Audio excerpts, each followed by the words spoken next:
Membaca dan mempelajari kitab suci Al-Quran. Rekan Muslim, terjadinya berbagai masalah kompleks dalam kehidupan pribadi, keluarga, organisasi, perusahaan dan bernegara, terjadinya karena semua bersumber kepada Al-Quran tidak dijadikan sebagai petunjuk dan pedoman hidup. Kinilah saatnya kita, kembali untuk mendalami, kitab yang bersumber dari Allah SWT. Bukan karangan manusia, tersebut. Al-Quran sebaiknya dipelajari secara sistematis, diungkap maknanya, digali kandungannya dan isinya sebagai pedoman hidup. Bahkan secara transendental psikologis, Al-Quran harus didekati secara emosional, melibatkan perasaan dalam upaya menyelami makna terdalam dan hikmah tertinggi yang dimiliki.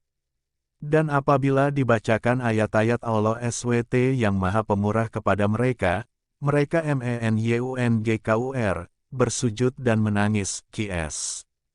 Maryam, 58. Hari Tirmidzi. Al-Quran adalah kitab Allah SWT yang berisi sejarah umat sebelum kamu, berita umat sesudahmu, kitab yang memutuskan, menyelesaikan urusan di antara kamu, yang nilainya bersifat pasti dan absolut. Siapa saja yang durhaka, meninggalkannya, pasti Allah SWT akan memusuhinya. Siapa yang mencari petunjuk selain Al-Quran, pasti akan tersesat.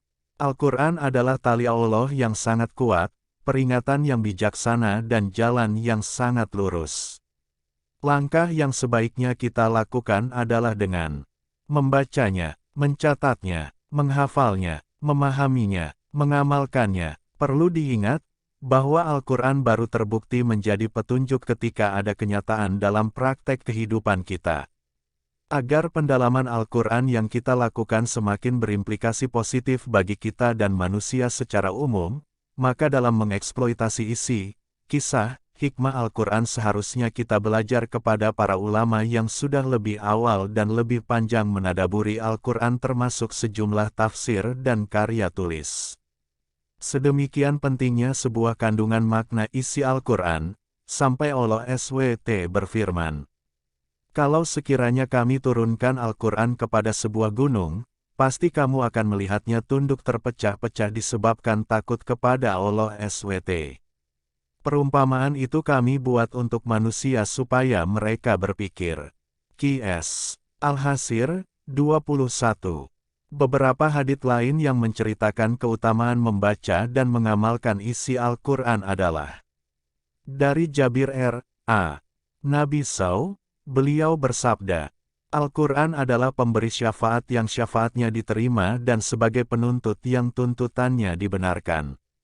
Barang siapa menjadikan Al-Quran di depannya, maka ia akan membawanya ke surga dan barang siapa meletakkannya di belakang, ia akan mencampakkannya ke dalam neraka.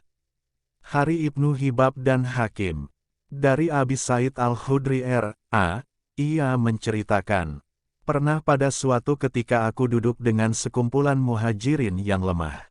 Dan sungguh, sebagian mereka menutupi dirinya dengan sebagian lainnya agar tidak terlihat auratnya, sedang seorang qori membacakan Al-Quran kepada kami.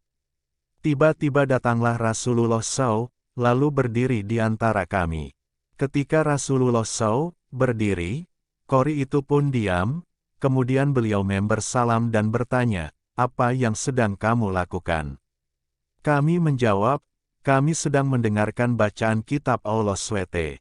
Beliau bersabda, "Segala puji bagi Allah yang telah menjadikan sebagian umatku orang-orang yang aku perintah agar bersabar bersama mereka." Kemudian beliau duduk di tengah mengatur kami. Kemudian beliau berisyarat dengan tangan beliau, "Melingkarlah kalian seperti ini." Maka wajah mereka pun tertuju ke arah beliau.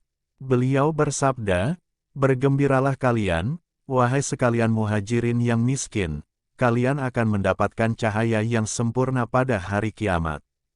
Kalian akan masuk surga setengah hari lebih dulu daripada orang-orang kaya, sedang setengah hari akhirat sama dengan 500 tahun.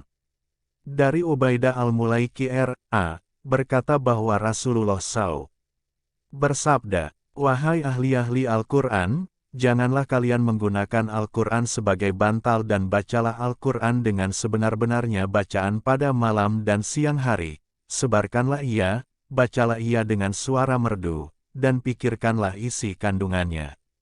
Mudah-mudahan kalian beruntung. Janganlah kalian meminta disegerakan upahnya di dunia, karena ia mempunyai ganjaran di akhirat. Untuk pembahasan dan dalil yang lebih lengkap, download juga aplikasi kami yang membahas mengenai 40 hadits keutamaan Al-Quran di Google Play Store gratis.